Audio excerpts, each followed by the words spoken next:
আসসালামু আলাইকুম, আশা করি সকলে ভালো আছেন। আজ আমি আপনাদেরকে বলবো যে কিভাবে আপনারা একটি থ্রি ফেজ ট্রান্সফরমার থেকে পাওয়ার ফ্যাক্টর ইনপুট প্যানেলে এবং কি এলটি সুইচ, এসটি সুইচ ব্রেকারে কিভাবে কানেকশন করে, আর এছাড়া 11 কেবি বিসিবি প্যানেল থেকে বিসিবি সার্কিট ব্রেকার থেকে কিভাবে ট্রান্সফরমার লাইন আসে, এই সকল বিষয়ে আজ আমি আপনাদেরকে একটি ন্যূনতম ধারণা দিব। তো আশা করি আপনারা যদি ভিডিওটি সম্পূর্ণ দেখেন তাহলে আপনাদের সাবস্টিটিউশনে যারা জব করেন তাদের জন্য অনেক হেল্পফুল হবে, যারা নতুন আর কি।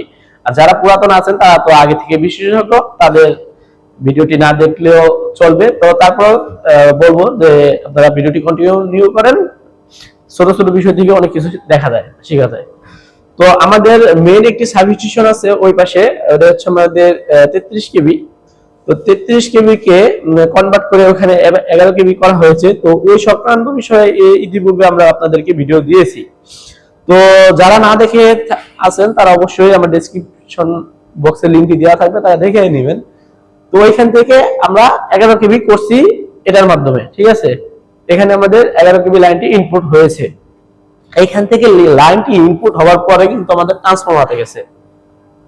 তো এইখানে প্রথম ইনপুট হয়েছে। আমরা যদি আমাদের ট্রান্সফরমারে যদি কোনো প্রকার সমস্যা হয়,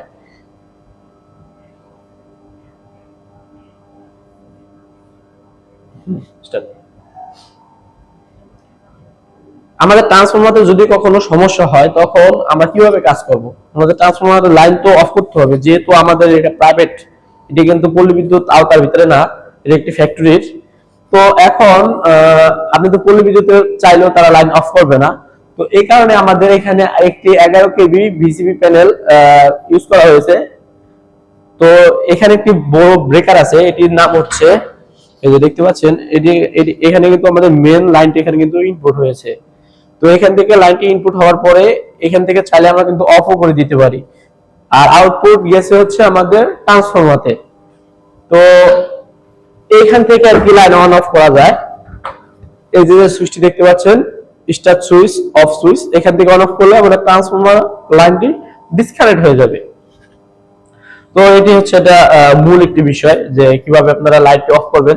দেখা গেল আপনাদের ফ্লোরে কোনো রকম দুর্ঘটনা হয়েছে, তো আপনাদের তো লাইট অফ করতে হবে না। আপনি যদি না জানেন সেক্ষেত্রে আপনি অফটা কিভাবে করবেন? তো যদি এরকম 11 কেবি বা 500 কেবি বা 250 কেবি যাই থাক, যদি থাকে সেক্ষেত্রে এরকম অবশ্যই ভ্যাকুয়াম সার্কিট ব্রেকার থাকবে, সেক্ষেত্রে আপনারা এখান থেকে অফ করে দিতে পারবেন। তো এই একটি পয়েন্ট গেল। আর এখান থেকে অফ করে দেওয়ার পরে আমাদের এখানে ট্রান্সফরমারতে কিন্তু আপনাদের কাজ করার একটি সুযোগ থাকবে, যে এই যদি কোনো প্রকার ত্রুটি হয় ট্রান্সফরমারতে, সেক্ষেত্রে আপনারা কাজ করতে পারবেন এখান থেকে অফ করে। একটা অপশন গেল। তো এইখান থেকে আমাদের লাইনটি আসছেন এই যে এই জায়গা, ঠিক আছে। এখানে কিন্তু 440 লাইন 33 কেবি, সরি 11 কেবি কে কনভার্ট করে এখানে 440 লাইন করা হয়েছে, 440 ভোল্ট এখানে করা হয়েছে, ঠিক আছে। তো আমাদের তো মনে করেন যে 11,000 ভোল্টেজ দিয়ে তো আর মেশিনে লাইন দেওয়া যাবে না, বা কিছুতে লোড দেওয়া যাবে না, তাহলে কিন্তু আমাদের মালগুলো জ্বলে যাবে, পুড়ে যাবে। তো একটি মোটরে 440 থাকে বা 220 থাকে। তো আমাদের 440 করার জন্য এই ট্রান্সফরমারটি ব্যবহার করা হয়েছে। আর এই ট্রান্সফরমারটি হচ্ছে ওপেন ট্রান্সফরমার, এটি কিন্তু ওপেন, ঠিক আছে, এটা কিন্তু সব দেখা যাবে। আর একটি আছে তেলের ভিতরে কয়েলটা চুবানো থাকে। আর ওই পাশে হচ্ছে আমাদের এই ট্রান্সফরমারটি, এই সাইডে আসেন, একটু পিছনে যান। এই যে এই প্রথম এই সাইড হচ্ছে আমাদের হলো, যখন আপনাদের ইন্টারভিউ নিবে তখন আপনাদেরকে জিজ্ঞাতে পারে, এই কারণে আমি বলে দিচ্ছি। এটা হচ্ছে আমাদের প্রাইমারি বুস্টিং, বা এটা হচ্ছে আমাদের সেকেন্ডারি বুস্টিং। তো বন্ধুরা, এই যে এই সাইডে হচ্ছে আমাদের সেকেন্ডারি বুস্টিং, আর এটা হচ্ছে আমাদের প্রাইমারি বুস্টিং। তো এখানে আমাদের লাইট ইনপুট হয়েছে আর আউটপুট হয়েছে এই পাশে দিয়ে, ঠিক আছে।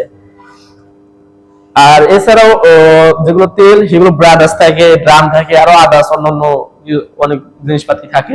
আর ওপেনটার ভিতরে তেমন বেশি কিছু থাকে না, সব দেখা যায়। নিচে কুলিং ফ্যান আছে, যখন ট্রান্সফরমারটা অনেক গরম হয়ে যায় সেক্ষেত্রে কুলিং ফ্যান চলে আর ট্রান্সফরমারটা একটু ঠান্ডা করে আর কি। তো বন্ধুরা, এইখান থেকে লাইনটা এসে এই যে আমাদের পাওয়ার ফ্যাক্টর ইনপুট প্যানেলে লাইনটি চলে আসে। তো লাইনটি চলে আসলে এখান থেকে আর কি ইউনিট এগুলো আবিজাবি কারেন্ট কত কে আছে সেগুলো ওই যে পিএফআই রিলের মাধ্যমে আর কি দেখা যায়।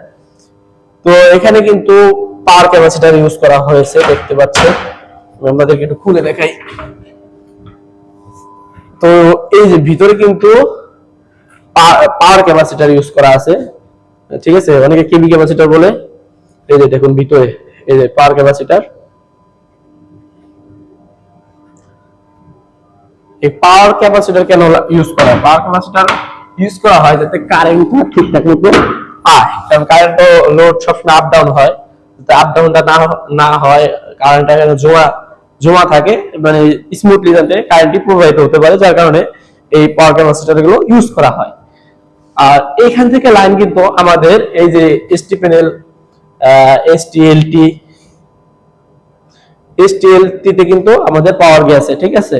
তো এইখান থেকে প্রত্যেকটি ফ্লোরে পুরো লাইন চলে গেছে। তো এখান থেকে লাইন দিয়ে গিয়ে কিন্তু আমাদের এক একটি ফ্লোর কিন্তু চলতেছে। তো এইটুক বিষয় কিন্তু একটি সাবস্টেশন, 11 কেভি সাবস্টেশন, এইটুক যদি আপনি ভালো মতো বুঝতে পারেন বা জানতে পারেন, আপনি অবশ্যই বন্ধুরা সাবস্টেশন সংক্রান্ত আপনারা ইন্টারভিউ দিতে পারবেন বা জব করতে পারবেন। তো এইগুলো বিষয়ে আপনাদেরকে অবশ্যই অজ্ঞ থাকতে হবে। আর হ্যাঁ, আমি আবারও বলতেছি, এখানে হচ্ছে খুবই পাওয়ারফুল কারেন্ট, এখানে ভুল করা চলবেই না, এখানে সেফলি কাজ করতে হবে। আপনারা যারাই কাজ করেন না কেন সাবধানে কাজ করবেন। আর অবশ্যই বন্ধুরা আমাদের চ্যানেলটি সাবস্ক্রাইব করে দিয়ে রাখবেন এবং কি পাশে থাকা বেল আইকনটি বাজিয়ে রাখবেন।